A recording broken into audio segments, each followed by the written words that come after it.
సుఖీ బాబా చల్లగా వచ్చామమ్మా కొడల మహాభాగ్యము తండ్రి. కళ్యాణం బాగుంటుంది కదమ్మా. ఇంకా మనం ఆలోచన బయలుదేరాం. అమ్మ కొడలని పిలిచాలి.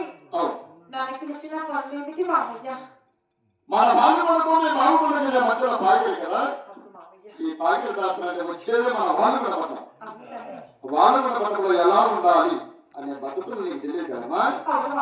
ఒకసారి పలికిస్తా పలికేవా?